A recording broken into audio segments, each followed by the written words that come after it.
Siata d'Ishmaïa, Masechet Baba Kama Daf Chafchet, nous commençons Daf Rav Zayin Amoudbet, 4 lignes avant la fin, Metiv Rav Kahana.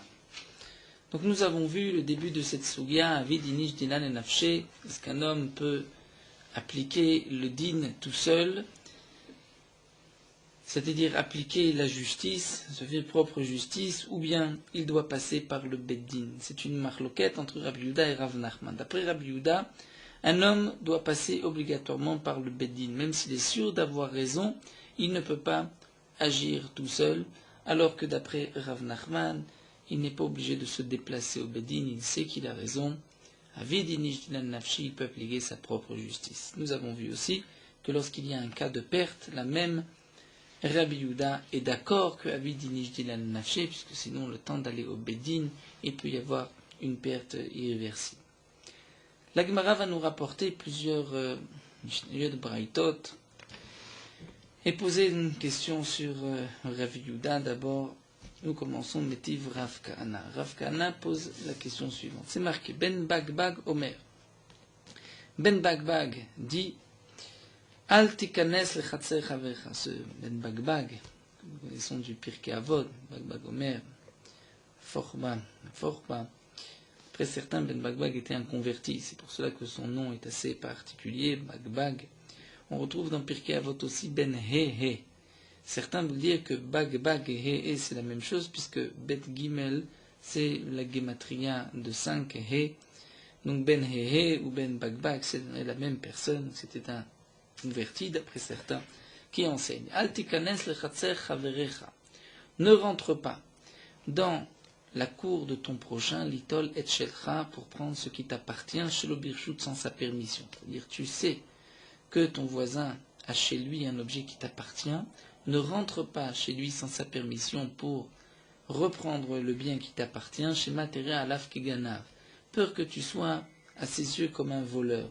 Ne rentre pas en cachette. Ella, mais shevor et shenav, casse-lui les dents, ve morlo et dis-lui, sheli aninotel, je prends ce qui m'appartient, c'est-à-dire, prends par la force et dis-lui, je prends ce qui m'appartient. Donc voici une question sur Rabbi Yehuda, puisqu'on voit qu'on peut rentrer de force par la force chez son voisin et prendre un objet qui nous appartient. Donc Avid Inish Dinan Nafshi, sinon on devrait passer par le Beddin. On parle bien sûr, nous dit Tosfot, qu'il n'y a pas de pséda de perte, puisque s'il y a une pséda, à ce moment-là, il est évident qu'on peut rentrer même sans permission. Amarle, il lui a répondu, Immecha ben Bagbag, c'est-à-dire Ben Bagbag est avec toi, ou bien comme dit Rashi, dire avec étonnement, Immecha, est-ce que tu penses que la réponse que tu me donnes est valable? Immecha avec toi, à tes yeux, Ben Bagbag, Yechidaï, Ben Bagbag est un avis unique, la vie d'un chacham, plié Rabbanan Alea, mais les autres chachamim sont en marloquette avec lui. C'est vrai que Ben Bagbag pense que Avid Inish Dinan et Nafshim, les chachamim sont en marloquette. Ou Imecha nous dit Rachid, c'est-à-dire garde cette réponse pour toi, ce n'est pas une question, ce n'est pas une preuve, ce n'est pas une réponse, puisque Ben Bagbag est la vie d'un chacham unique. Rabbi Yana Yama, Rabbi Yana lui va donner une autre réponse et va dire Maï Shevor et Shenav. On peut expliquer ce que nous a dit Ben Bagbag, casse-lui les dents, cela veut dire Beddin, au Beddin. C'est-à-dire va l'attaquer au Beddin, mais ça ne veut pas dire prendre force. Et Ari, alors si c'est ainsi, de Managma, si vraiment Shevor et Shinav signifie casse-lui les dents au Beddin, alors pourquoi Ben Bagbag nous dit Ve'emorlo, dis-lui, ce n'est pas toi qui va lui dire je prends ce qui m'appartient, Ve'omrimlo, mais va y laisser le Beddin qui va dire. De plus, ce qui est marqué Sheli Aninotel, je prends ce qui m'appartient, ce n'est pas Sheli, c'est Shelo, puisque c'est le Beddin qui va lui dire, Shelo, il vient prendre ce qui lui appartient, et va y laisser, c'est ce que le Tana aurait dû dire. Donc, Kashia, c'est effectivement une question, donc la réponse de Rabbi Yanaï n'est pas gardée par la Gemara. Rabbi Yehuda répondra simplement, comme nous avons dit, que Ben Bagbag est en marloquette avec les Chachamim. Tashma, une autre Mouaïta. Shor Shalal Gabe Chavero, un taureau qui est monté sur un autre taureau. Donc un taureau qui attaque un autre taureau, le Hogo, il est monté sur lui pour le tuer. Uba Baal Tarton, le propriétaire du taureau qui se trouve en bas, donc qui est menacé, est venu Veshamat et Chelo, il a tiré son taureau par le bas, Venafal Elion, et le taureau d'en haut est tombé, va mettre, et il est mort, il s'est fracassé la tête sur le sol et il est mort. Patour, le taureau du bas, propriétaire du taureau du bas est Patour. Maïlav, n'est-ce pas, qu'on parle dans le cas Bemouad, Maïlav Bemouad. On parle certainement d'un taureau mouad.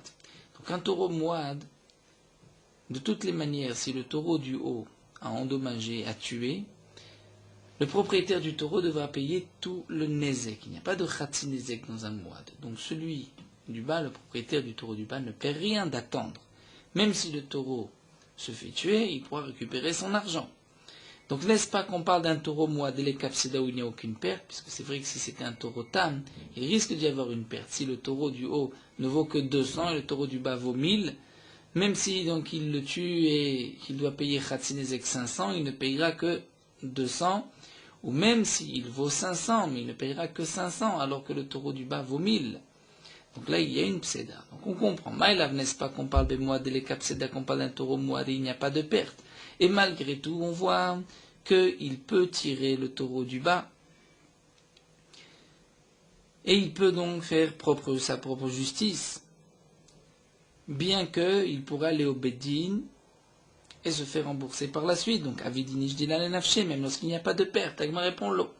On parle betam, d'un taureau tam, d'un taureau d'en haut vient encore né pour la première fois. Donc, si le propriétaire du taureau du bas va se rendre au Beddin, et qu'entre-temps le taureau du haut tue le taureau du bas, il ne récupérera que la moitié de la valeur du taureau. Des capséda, il y a une perte, donc c'est pour cela qu'il peut tirer directement le taureau du bas, même si le taureau du haut va mourir. Et arrive, alors si c'est ainsi, demande la Gemara, si on parle qu'il y a une pséda et la même Rabbi Uda est d'accord que Avidinish Dinal Nafshe. Alors, Emma Sefa, comment vas-tu comprendre la suite? C'est marqué d'Achafol Elion va mettre Hayav, que s'il a poussé le taureau du haut et que le taureau du haut est mort, là il est Hayav, il doit payer. Vei Betam, si on parle d'un taureau tam, Amai Hayav, pourquoi il doit payer? Puisque Avidinish Dinal Nafshe, il risque sinon de perdre. Et Tosfot nous explique encore, si on parle d'un taureau mouad, on comprend. Le taureau est mouad, il n'y a pas de perte. Avidinish Nafshe, tu as le droit de tirer le taureau du bas, même si celui du haut risque de tomber de mourir, mais tu ne peux pas pousser le taureau du haut. Pourquoi? Puisque c'est mouad, de toute manière tu n'es pas en train de perdre ton argent, tu récupéreras le tout, donc on te dit, tire le taureau du bas, il y a peut-être moins de chances qu'il meure le taureau du haut, mais ne pousse pas le taureau du haut. Mais si on parle d'un taureau tam, donc le propriétaire du taureau du bas risque de perdre la moitié de la valeur de son taureau. Donc là, il a peur de perdre et donc il ne fait plus de différence s'il va tirer ou pousser. On devrait lui permettre d'agir comme son instinct le fait agir et donc il ne devrait pas y avoir de différence entre où il va tirer le taureau du bas ou pousser le taureau du haut. Donc pourquoi, si on parle d'un tam, pourquoi il est chayav s'il pousse le taureau du haut?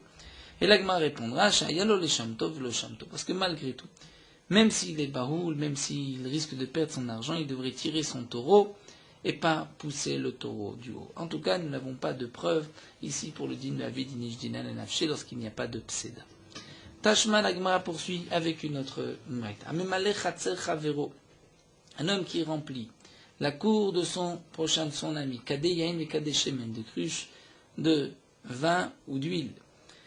Bala Khatser, donc le propriétaire du Khatser, qui, beau matin, ouvre la porte de sa maison, il veut sortir, il voit que dans sa cour, il y a déjà de vin ou d'huile sur toute la cour, il ne peut pas sortir. Eh bien, Meshaber Viyotzi, il a le droit de casser sur son passage et de sortir, ou Meshaber Venichnas, ou de briser sur son passage et de rentrer chez lui. Donc là, on voit qu'Avidinish Dilan Nafshi, il peut appliquer sa propre justice. Hamar Rav Nachman bar Yitzhak nous dit non. Meshaber v'yotze le Bedin, Meshaber v'nichnas la fils Ruyota. On peut expliquer qu'en vérité il doit aller au Bedin. Seulement il est Meshaber v'yotze pour aller au Bedin et Meshaber v'nichnas pour amener la preuve que cette cour lui appartient dans le cas où celui qui a déposé les jarres lui dit mais non mais cette cour m'appartient. Donc Tosfot aussi rajoute ici que bien que plus haut on avait vu qu'on a le droit de tirer le taureau du bas, mais pas de pousser le taureau du haut. Donc ici aussi, pourquoi on n'exige pas qu'il déplace les jarres plutôt que de les casser? Donc Tosfot répond, parce que là, il y a une grande tira, il y a une difficulté, de prendre les jarres, de les placer, de faire de l'ordre, alors que de tirer son taureau plutôt que de pousser le taureau du haut, ça c'est plus facile. La Gemara continue Tashma avec une autre preuve. Minaim le nirtza shekallo yamav. D'où est-ce qu'on sait qu'un esclave qui on a poinçonné l'oreille, il a voulu rester plus longtemps chez son maître, et kalolo yamav. Les jours sont terminés, le yovel est arrivé, il doit partir. Verabo mesarev bolatzet. Lui ne veut pas partir, et son maître le force à sortir. Vechaval vasabo chaboura. Son maître lui a fait une blessure, l'a frappé, l'a blessé. D'où est-ce qu'on sait que le maître est patour, chou patour? La Torah dit, le tikrou kofer la chouve. Vous ne prendrez pas un kofer la chouve. En vérité, c'est à propos de celui qui a tué sans faire exprès, où la Torah dit, tu ne pourras pas recevoir de l'argent pour lui permettre de rentrer chez lui. Il devra rester dans la ville de refuge. Mais de ce passouk, nous avons une dracha aussi. Le tikrou kofer la chouve, c'est-à-dire le tikrou kofer les chaves. C'est-à-dire celui qui veut revenir, Rashi nous dit les kilkulo, celui qui veut continuer de rester esclave, tu ne prendras pas d'argent pour celui-là. C'est-à-dire si tu l'as blessé, tu n'es pas obligé de payer puisque lui devrait sortir et il veut rester. Ou encore nous dit Rashi les chaves, c'est-à-dire que l'esclave, comme c'est marqué dans la Torah, Veshav el mishparto, il doit rentrer dans sa famille. Donc on ne prendra pas de kofer pour les chaves, pour celui qui doit rentrer chez lui, qui ne veut pas rentrer, que tu as blessé, tu ne te feras pas taxer, tu ne payeras pas si tu as blessé cet esclave. Donc voici un cas de Avidini. Je dis la nafché, le maître veut se débarrasser de l'esclave ne veut pas sortir, s'il le blesse, il n'est pas tout. L'agma répond non. Harab et Maïskinan, ici on parle dans le cas d'Avda Ganava, que l'esclave est un voleur. Et donc là il y a une pseda. D'après tout le monde, on a le droit d'appliquer sa propre justice. Alors demande l'agma comment? C'est un esclave, un voleur, mais Ada Idna jusqu'à aujourd'hui, le Ganav, il n'a pas volé, Vashta Ganav, c'est juste à partir de maintenant qu'il commence à voler. L'agma répond non. Ada Idna jusqu'à présent avait il avait la peur de son maître, puisqu'il était esclave. Donc on ne craignait pas qu'il vole. Mais maintenant, il n'y a pas la crainte de son maître sur lui, donc on craint le vol. Donc c'est un cas où il y a une pséda, une paire, puisqu'il risque de voler, et là c'est pour cela qu'on peut donc faire soi-même justice. Rav Nachman bar Yitzhak Amar, Rav Nachman bar Yitzhak lui donne une autre réponse. Pourquoi le maître, lorsqu'il l'a blessé, n'est pas responsable? On parle be'evet masalo rabo shifra kenanit, comme nous le savons, de Masret Kiddushin, qu'un esclave evet d'Ivry peut se marier avec une chifra kénanite tant qu'il est esclave. Bien qu'un juif n'a pas le droit d'épouser une chifra kénanite, mais un evet d'Ivry a le droit. Là, on parle d'un esclave qui avait épousé une chifra kénanite. Lorsqu'arrive aujourd'hui le yovel, il doit sortir et se séparer de cette femme, et il ne veut pas se séparer de cette femme. C'est là que le maître peut le forcer. Et Ada Idna Hetera, jusqu'à aujourd'hui c'était Hetera, c'était permis, Ashta Isura, maintenant il a l'interdiction de rester avec cette femme. Donc c'est pour cela qu'on a le droit de le frapper et de l'empêcher de fauter.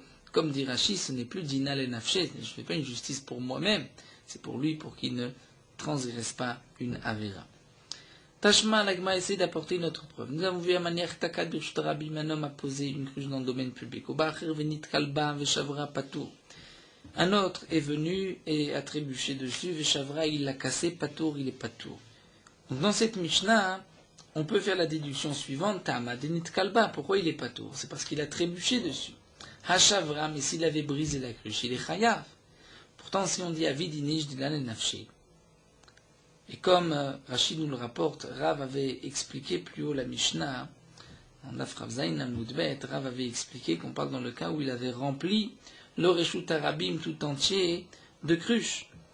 Donc s'il a rempli le Reshut Arabim et que tu veux passer, que tu brises, tu es Chayav, c'est seulement si tu as trébuché. Donc on voit que Lo Avidini Jenafshi, on ne peut pas appliquer sa justice même s'il y a une perte qui nous empêche de passer. Amar Ravzvid Mishme de Rava, mais Ravzvid au nom de Rava répond non. Ouadin Afilu Shavra, en vérité tu es patour même si tu casses la cruche. Alors pourquoi c'est marqué dans la Mishnah Nitkal, s'il a trébuché, va aider Katani Nitkal, c'est par rapport à la Sefa, comme la Gemara l'avait déjà dit plus haut. Haïdé des Kabbalim Mitne Sefa, puisque dans la Sefa, à la fin de la Mishnah, on parle aussi du cas où il a reçu un dommage, Imuzak Balachavit, Chayav, que s'il a été endommagé, le Balachavit, propriétaire du tonneau qui s'est cassé, et Chayav, du dégât, si la personne qui a trébuché a été blessée par les débris. Et là, on dira effectivement que c'est seulement Dafkan Nitkal, s'il a trébuché, qu'il a cassé le Keli, qu'ensuite il a reçu un coup à cause de ces débris, c'est là où le propriétaire de la cruche est responsable. Aval Shavar l'eau, mais dans le cas où lui a cassé la cruche et qu'il s'est blessé, non. Deouazi Kanafché, parce que c'est lui qui s'est causé le dommage, puisque c'est lui qui a brisé. Donc puisque dans la Sefa, pour nous dire qu'Imuzak, le Baal Achavit et Chayav, on est obligé de parler du cas de Nitkal, donc c'est pour cela que dans la Récha, on parle aussi de Nitkal où il a trébuché. Mais c'est vrai que dans la Récha, lorsque Rouven a placé sur le domaine public des cruches et il a bloqué le passage, Shimon, qui veut passer, a le droit de briser les cruches sur son passage, donc nous n'avons pas de preuve que l'eau avidinish, on voit qu'au contraire, avidinish, un homme peut appliquer sa justice. La Gemara continue Tashma, une autre preuve, Vekatsota et Kappa, à propos du din de deux personnes qui se disputaient. La femme de l'un des deux veut sauver son mari, elle va attraper l'agresseur de son mari par les parties et ainsi l'arrêter. Elle lui a fait honte. Nous dit la Torah, Vekatsota et Kappa, on lui coupera la main, c'est-à-dire elle devra payer le prix de la honte. Vekatsota et Kappa, on est d'Oresh Mamon, non pas qu'on va lui couper la main, mais elle payera le prix de la honte. Maïlav, n'est-ce pas qu'on parle de Shena Yichola Latzil Alidvaracher, qu'elle ne peut pas sauver son mari par un autre moyen. Et donc ceci est considéré comme un makom seda, puisque son mari est en train de recevoir des coups à chaque instant. Et malgré tout, on voit que si elle fait honte à l'agresseur, elle devra, elle, payer le prix de la honte. Donc lo avidini jnafshe, elle ne peut pas faire sa justice. L'Agmara répond non. Lo, on parle dans le cas où elle aurait pu sauver son mari différemment.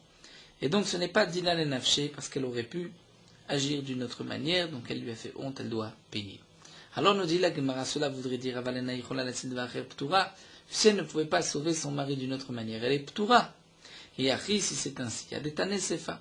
Dans la sefa de ce din-là, de vekatsota et kappa, on dit ainsi vishalcha yada, c'est marqué que elle a vishalcha yada, elle tend la main pour l'attraper dans les parties. De là, on apprend prat le shliar beddin. On exclut le shliar beddin. C'est-à-dire, si le shliar beddin a fait honte à un homme en le frappant, parce que le beddin l'avait condamné à recevoir malkout, d'autres punitions qui lui fera honte, le shliar beddin n'est pas tour. Donc, du passouk, on apprend que c'est la femme qui a fait honte à l'agresseur de son mari qui doit payer, mais le shliar beddin n'est pas tour. Si vraiment le Tana cherche un cas où on fait honte et malgré tout on n'est pas tour. Alors pourquoi aller chercher le din du shliar beddin? L'iflok velit nebedida, on aurait dû rester dans le même contexte et dire une femme qui a attrapé l'agresseur de son mari par les parties et qui lui a fait honte, elle doit payer, mais dans quel cas, bamet varim amourim, dans quel cas ceci est des vichola et devacher, si elle peut le sauver par un autre moyen, avalena yichola et devacher, mais si elle ne peut pas le sauver par un autre moyen, ptura, elle est ptura. Donc pourquoi aller chercher le cas du shliar beddin si vraiment, lorsqu'elle ne peut pas le sauver par un autre moyen, elle est ptura parce qu'avidinish dinan nafshi? La Gemara répond, c'est effectivement ce que le Tana a voulu dire. Quand est-ce qu'elle devra payer si elle pouvait le sauver d'une autre manière? Avalena yichola latzil devacher, si elle ne peut le sauver par un autre moyen, naase que shliar yada que shliar beddin, donc sa main devient comme le shliar beddin, elle est ptura. En vérité, on ne vient pas parler juste de la femme et du shliar beddin pour nous montrer le cas où chayav, ou patour. On nous dit que chez la femme aussi, il y a un cas où elle est ptura, un cas où elle est chayevet. Le cas où elle est chayevet, c'est si elle pouvait le sauver par une autre manière. Si elle ne pouvait pas, elle est ptura et c'est comme le shliar beddin. Donc c'est effectivement ce que le Tana veut nous dire. On revient donc à la case départ, nous n'avons toujours pas de preuve. Est-ce que avidini nafshi ou pas? Tashma la Gemara nous apporte une autre preuve du cas suivant. Un chemin public passe par son champ. Les gens ont l'habitude de traverser son champ, ils n'avaient jamais clôturé son champ, mais c'est vrai que ce champ lui appartient. Donc un chemin s'était fait avec le temps dans son champ. Un jour, il décide donc de clôturer son champ, de cultiver son champ. Donc Natla, il dit, je vais prendre le chemin pour moi, et je leur donne aux Shtarabim un chemin sur le côté, afin que les gens qui avaient l'habitude de traverser le champ puissent continuer. Mais il reprend ce qui lui appartient. Quel est le din Maché Natan Natan? Ce qu'il a donné sur le côté est donné. Il ne peut pas le reprendre. Véchélo, et son champ, Loegio, il ne le récupère pas. C'est-à-dire il a perdu des deux côtés. Il ne récupère pas son champ. C'est-à-dire les gens peuvent continuer à passer, à traverser par son champ. Et sur le côté, il a aussi perdu cette partie. Demande la Gemara via Martha Vidin Nafché, si vraiment un homme peut appliquer lui-même son din, sa justice, alors Tlinkot passera. Il n'a qu'à prendre une matraque, un bâton, Velitev, et il va s'asseoir. Il va s'asseoir, nous dit Rashi, sur le premier chemin, étant donné, nous dit Rashi, que le Tana nous a dit Maché Natan Natan, ce qu'il a donné sur le côté est donné. Donc normalement, il pourrait récupérer le premier chemin. Si on ne lui donne pas son premier chemin, il devrait prendre un bâton et frapper toute personne qui veut rentrer chez lui. Si avidinish nafshi, donc on aurait une preuve que lo avidinish dinan nafshi. Amar Ravzid Mishmed Rava. Razvid dit au nom de Rava, non.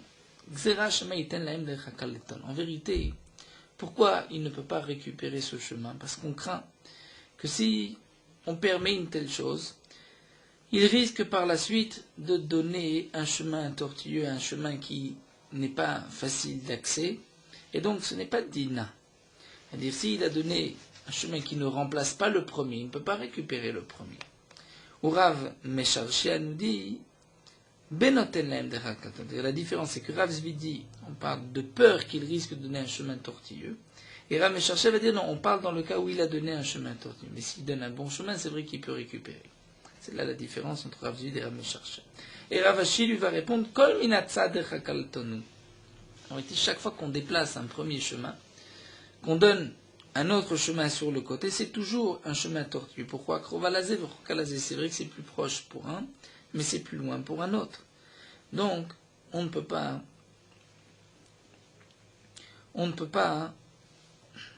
donner un chemin sur le côté, en aucun cas d'après Ravashi. Et Ari, alors demande la Gemara, Amai Shelo Loigio, si c'est ainsi, pourquoi Shelo Loigio? C'est-à-dire, si c'est ainsi, donc ce n'est pas un échange, donc pourquoi il ne peut pas reprendre son premier terrain? Tosfot n'explique pas ainsi, comme le souligne aussi le Gaon de Vilna. Tosfot veut dire non, Yahi, si c'est ainsi, Machenatan Natan Amai. Pourquoi ce qu'il a donné sur le côté est donné? Étant donné qu'il ne peut pas récupérer son chemin, le premier, il peut récupérer son champ. Pourquoi? Parce que les gens ont pris l'habitude, il doit les laisser, il ne peut pas leur donner un chemin puisque l'autre chemin sera tortueux par rapport au premier. Donc pourquoi en vérité il ne peut pas reprendre le deuxième chemin? L'emale, où il pourrait leur dire, chez Koulouditro, alors prenez ce qui est à vous, c'est-à-dire le premier chemin, va vous l'ididi, et rendez-moi le deuxième que je vous ai donné. Et la Gemara donne ici une halakha importante, Mishum de Rav Yehuda. C'est parce que nous avons cette halakha de Rav Yehuda, d'Amar Rav Yehuda. Rav Yehuda nous dit, Metzer Shechzekubo Rabim, un chemin dont le public a déjà pris possession, a pris l'habitude d'utiliser, Assour le calquel, nous avons l'interdiction de l'abîmer. Même si c'est un terrain qui nous appartient, mais Assour le calquel, les gens ont pris l'habitude de rentrer. C'est une halakha, mais qu'il faut comprendre la raison de cette halakha. Après tout, ceci m'appartient, les gens ont pris l'habitude de rentrer chez moi. Mais c'est ce que nous dit ici Rav Yehuda. Donc puisque tu as donné un chemin sur les côtés, et que les gens ont pris l'habitude de passer par ce chemin, tu ne peux plus ensuite le récupérer. Donc on revient, nous n'avons toujours pas de preuve, est-ce que Avidinish Nafshe ou pas? La Gemara termine avec une dernière preuve, Tashma. Balabait Shinier Pea Mitzadecha, le Balabait qui a un champ au moment de la moisson, va laisser la Pea d'un côté, puisqu'il doit laisser une partie pour les pauvres. Mais Ubawani, les pauvres sont venus et ont pris la PA d'un autre côté. Alors Zevazé PA, on considère que les deux sont PA. Ce qu'il avait laissé au début et ce que les pauvres ont pris. Alors demande la Gmavi, Amarta, si tu qui avais dit et tu peux appliquer toi-même ta justice. Alors Amaï Zevazé PA, pourquoi on considère que les deux sont PA? L'Inkot passera vérité, il devrait prendre aussi un bâton et empêcher les pauvres de prendre un deuxième endroit. Si les pauvres ont pris déjà un autre endroit, ils ne vont pas prendre la PA. Il faut donner une PA, pas deux PA. Amar Rava nous dit, c'est vrai. En vérité, puisque les pauvres ont pris ailleurs, donc ce que les pauvres ont pris, c'est ça la PA. Les pauvres n'ont pas le droit de prendre l'autre, ce qui avait été donné au début. Mais alors pourquoi on disait PA? C'est par rapport à une autre halakha. C'est que tout ce qui est PA est patur mina maaser. Lorsque je moissonne mon champ, je laisse une partie pour les pauvres. Ce que j'ai moissonné pour moi, je dois prélever la trouma de maaser. Mais ce qui est laissé pour les pauvres, là il n'y a pas de prélèvement. Le pauvre qui va couper la PA n'a pas d'obligation de troumot ou maasrot. On l'apprend d'un pasouk ou ba Lévi qui est nochelek venachala. Le Lévi viendra prendre troumot ou maasrot parce que lui n'a pas d'héritage. Mais dans la PA, le Lévi a autant d'héritage que toi puisqu'il peut prendre cette PA. Donc ici aussi on répondra de dire Rava, Mava, Maïze, PA, que signifie PA? C'est en vérité des potram minamaser. C'est par rapport au din du maaser. Par rapport au din de PA, les pauvres ont pris d'un autre côté, c'est ça qui est PA. Ce que le balabait a laissé, lui-même va pouvoir le récupérer. Seulement, même si le balabait va couper cette partie, c'est considéré comme hefker, et il est pato minamaser. Quel est Tania, comme c'est marqué dans ce braïta, mafkir et karmo. Un homme qui a été mafkir, qui abandonne sa propriété de son kerem, bishkim, babok, et il se lève le matin, ou batsero, et il vient, ou batsero, il vient cueillir, récupérer donc les raisins de sa vigne, chayav beperet ou beolelot ou beshicha ou bpa, il a l'obligation donc de laisser tous les matnot aniyim, que ce soit peret ou moulelot, et lorsque les grappes ne sont pas bien formées, beshicha, ce qu'il a oublié sur l'arbre, bpa, partie qu'il doit laisser, ça il doit donner. Pourtant hefker c'est pas tourner la peine, dit Rashi, mais malgré tout j'ai un pasouk, un tel hefker, et toi-même tu m'afkir et tu reprends, là tu as une obligation de laisser au pauvre, c'est marqué ta'azov yetera, un ta'azov en plus. Mais patour mina maaser, pour le maaser ce n'est pas marqué une deuxième fois ta'azov, donc tout ce qui est hefker c'est patour, même si c'est toi-même qui a été mafkir et qui reprend ta vigne, lorsque tu reprends c'est patour mina maaser. Donc là aussi, lorsque cet homme-là a laissé la PA dans son champ, il a été mafkir, même si ensuite il vient la récupérer parce que les pauvres ont pris ailleurs, ça reste patour mina maaser, mais c'est vrai qu'il peut empêcher les pauvres de prendre cette partie, donc on n'a pas de preuve. On peut aussi expliquer que Avid Nijdinan et Nafshi. Malgré tout, la conclusion des poskim est que l'halakha est comme Rav Nachman, Avid Nijdinan et Nafshi, même lorsqu'il n'y a pas de pseda, on peut appliquer sa propre justice, on n'est pas obligé d'aller dans tous les cas au Beit Din.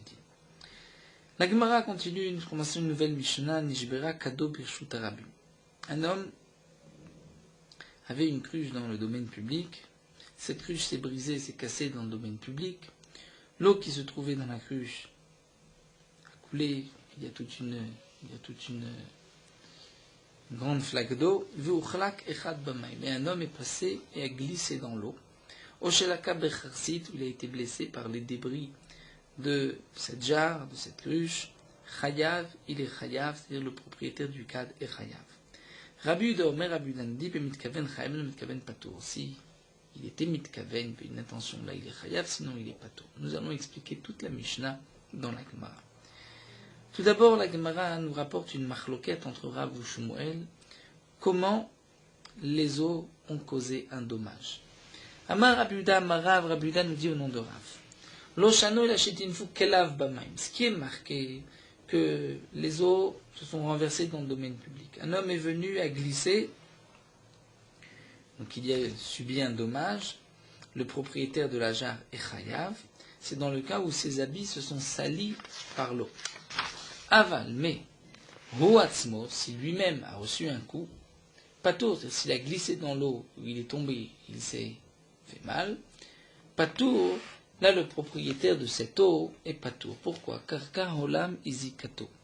Parce que c'est le karka olam, c'est la terre qui l'a endommagé. Il a glissé sur l'eau, il est tombé. Et le karka olam n'a pas de propriétaire. C'est vrai que c'est à cause de l'eau, mais à cause de l'eau, ce n'est que grama benizakim. On n'est pas tour, il a glissé à cause de l'eau. Mais qui est-ce qui lui a fait mal? Qui est-ce qui l'a endommagé? C'est le sol. Le sol n'a pas de propriétaire, je suis pas tour. Donc comme Rachid explique, Rav pense que dans la Mishnah, cet homme n'a pas rendu efker les eaux. Il veut encore garder, les os sont tombés, on va dire, dans un endroit où on peut encore récupérer un peu ces os. Donc il n'a pas été mafkir. Et nous allons voir pourquoi Rav l'explique ainsi. Et donc, cet homme-là, qui a sali ses habits avec cette eau, a été endommagé par l'argent du propriétaire de la jarre. Et l'argent qui endommage, c'est comme le taureau qui est endommagé. Donc même sur les habits, il est chayav. Mais pour lui-même, ce n'est que karka olam s'il a glissé. Et Rashi nous fait rentrer une autre marloquette, que nous allons voir par la suite entre Rav et Shmuel, où Rav pense que le bord, c'est-à-dire le bord, le trou, le puits, mentionné dans la Torah, dans quel cas on est chayav, c'est lorsque c'est le hevel, c'est-à-dire l'air qui est endommagé, et pas lorsque c'est la chavata, le cou, qui est endommagé. Ça nous le verrons par la suite à Dafnoun. Donc puisque Rav pense que le bord de la Torah c'est le hevel et pas la chavata, pas le cou, donc ici il n'y avait pas de hevel, puisque c'était une surface plate, ce n'est que la chavata, et on n'est pas responsable. Donc Rav nous explique la Mishnah que ce qui est marqué qu'il a glissé dans l'eau, on parle du cas où le propriétaire de la jarre reste propriétaire de l'eau, et c'est les eaux qui ont sali les habits de cet homme qui a glissé, et donc c'est comme si c'est son argent, son taureau qui a endommagé des habits, il doit payer, mais si cet homme a glissé, est tombé, s'est blessé parce qu'il est tombé sur le sol, là il n'est pas responsable puisque l'eau n'est que gramma, que causée, c'est pour ça qu'il a glissé, mais qui est-ce qui l'a frappé? C'est le sol. Le sol, ce n'est pas moi, ce n'est pas mon argent, c'est l'eau qui m'appartient et pas le sol. Ça, c'est ce que pense Rav. Rabbi Yehuda continue, dit qu'Amrité Kamedi Shmuel, lorsque j'ai rapporté cet enseignement de Rav devant Shmuel, Amarli m'a dit non. Mir de Avnov et Sakino Masao. N'est-ce pas que le digne de la pierre, le couteau ou le poids qui ont été posés dans un domaine public? N'est-ce pas que Miboro la maintenant, on la prend de bord? C'est comme un obstacle. Tout obstacle, tout objet posé dans le domaine public, c'est un bord, un puits. On la prend du même digne de bord. Vekroulam, et n'est-ce pas qu'à propos du bord on dit Anikorebaem, comme c'est marqué bord, Venafal Shama Shor, O Chamor, on apprend Shor velo Adam, le taureau et pas l'homme, Chamor velo Kelim, et pas des ustensiles, pas des habits. C'est-à-dire si des habits sont dissurés dans un puits, on n'est pas responsable. Si un homme est tombé dans un puits et qu'il est mort, on n'est pas responsable. Donc Ve'anemile, et donc dans le digne du bord, où on dit que c'est seulement une bête et pas un homme, une bête et pas des ustensiles, c'est l'inyan katala, c'est lorsque l'homme est mort, ou bien lorsque les kelim se sont brisés. Brisés, c'est comme s'ils sont morts. Aval l'inyan nizaki, mais lorsqu'il y a un dégât, Adam chayav, kelim pturim, s'il y a un dégât, le bord va causer un dégât chez l'homme, le propriétaire du bord, et chayav, pour les kelim, il n'est pas tôt, puisque la Torah dit chamor velo kelim. Le dégât des kelim, c'est en vérité, nous dit Rashi, leur mort. Et la Torah dit à propos de la mort des kelim, chamor velo kelim. Donc, on va maintenant expliquer Shmuel, puisque Shmuel n'était qu'une allusion, il n'explique pas exactement la Mishnah, mais Rashi continue et nous l'explique. Donc notre Mishnah, d'après Shmuel, va s'expliquer de la manière suivante. Les eaux sont considérées comme un puits, comme un bord. Puisque les habits se sont salis dans le bord, c'est un nézek des kelim, on n'est pas tour, puisque d'après Shmuel, on va voir que les eaux c'est bord et ce n'est pas shor comme Rav. Donc puisque c'est un bord, on est chayav sur le nézek du corps de la personne qui est endommagée, mais pas sur les kelim. Et puisque notre Mishnah c'est marqué ve'uchlak, on est obligé d'expliquer que ve'uchlak echad b'mayim, ce ne sont pas les habits qui ont été endommagés, sinon il n'est pas tout. Donc on va être obligé d'expliquer que c'est l'homme. On continue encore quelques lignes. Verav va dire non, hanemile, quand est-ce que les os sont considérés comme bord? Quand est-ce qu'une pierre, un couteau, un poids, c'est un bord? Echadaf kirinu, c'est lorsqu'on a été mafkir les os, lorsqu'on a été mafkir la pierre, puisque Rashi nous le rapporte aussi. Rav pense par ailleurs, nous avons deux machlokot ici entre Rav et Shmuel qui sont reliés à cette Gemara, en vérité des marlokot que nous verrons par la suite, dans quel cas la Torah a rendu Chayav un bord. D'après Rav, la Torah a rendu Chayav un bord lorsqu'il a été mafkir son domaine et été mafkir le puits. C'est-à-dire j'ai creusé un puits chez moi, ensuite je suis mafkir et mon domaine et le puits, c'est là que je suis Chayav. Donc quand on est mafkir, c'est un bord. Mais aval echad elo afkirinu mamonehu. Mais lorsqu'on n'est pas mafkir, le bord, les os, on n'est pas mafkir la pierre, le couteau, c'est mamonehu et c'est shor. C'est ce que l'agma avait toujours rapporté, marloket Rav ou Shmuel, afkirinu, lo afkirinu, est-ce que c'est shor ou c'est bord. Donc Rav pense que dans quel cas les os sont considérés comme un bord, c'est lorsqu'on a été mafkir. Mais lorsqu'on n'a pas été mafkir, ça reste shor. Donc puisque c'est shor, c'est comme un taureau, c'est comme mon argent qui est endommagé. Si mon taureau a endommagé des habits, je suis responsable de payer ses habits. Donc Rav va lui expliquer la Mishnah qu'il garde la propriété sur l'eau. Donc c'est comme son taureau qui est endommagé. Donc c'est pour cela que les habits qui se sont salis, il devra les payer. Mais sur lui-même qui a glissé, qui est tombé, qui s'est fait mal qui s'est blessé sur le sol, la Rav pense que c'est karkaolam, puisque le vrai bord, c'est le hevel qui endommage et pas Chavata et pas le coup. Alors que Shmuel, et c'est là que Rashi vient nous expliquer Shmuel, Shmuel lui pense que non. Dans quel cas la Torah appelle le bord, pas seulement s'il est mafkir son domaine et son bord, mais même dans le cas où il est mafkir son domaine sans être mafkir le bord, c'est-à-dire il a creusé un trou chez lui. Ensuite il est mafkir son domaine tout autour du trou, donc les gens vont pouvoir passer proche de ce trou.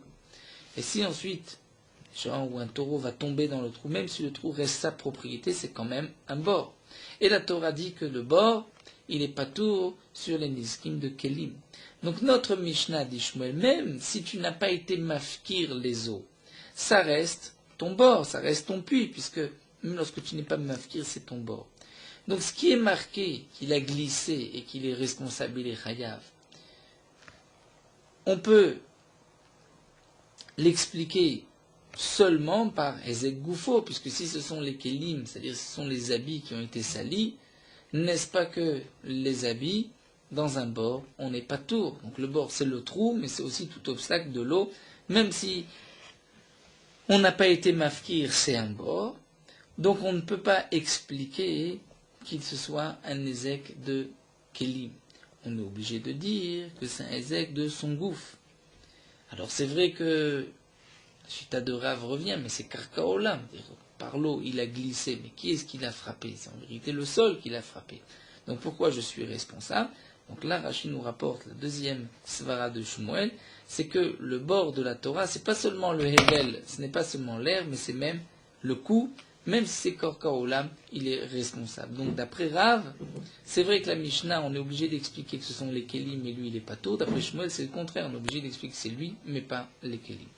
La Gemara poursuit, Métiv Raboshia va objecter. C'est marqué dans une braïta. Venafal shama shor chamor. Le pasuk nous dit, et dans le bord est tombé un shor, un taureau ou un âne. Shor, on dit, velo adam et pas un homme. Chamor, un âne, velo kelim, et pas des kelim. Et la braïta nous dit, mikanamru, de là on a dit, nafal le tocho shor vekelav. Si dans un bord, un trou que j'ai creusé est tombé un shor, un taureau vekelav et ses ustensiles. Venishtabru se sont brisés. Ou chamor vekelav. Un âne et les kélim que porte l'âne, Venit Karou, ils se sont déchirés. Rashi explique que le taureau a des kélim qui généralement se brisent et le chamor a des tissus qui normalement se déchirent. Donc quel est le din sur ces kélim? Chayav à la béma, sur la bête, si elle a eu un dommage sur l'âne, sur le taureau, il doit payer. Ou patour à la kélim, il est patour sur les kélim. Pourquoi? Bord, la Torah dit, patour sur des kelim. À la mazédomé, dit la Braïta. À quoi ceci ressemble?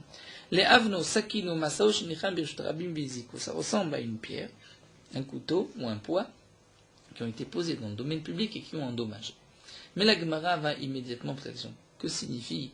Ceci ressemble au couteau, à la pierre. En vérité, la pierre et le couteau ne sont pas marqués dans la Torah. On la prend de bord. Donc c'est la pierre, le couteau, le poids qui ressemble au bord. C'est pas le bord qui ressemble à Avno Sakino Masao.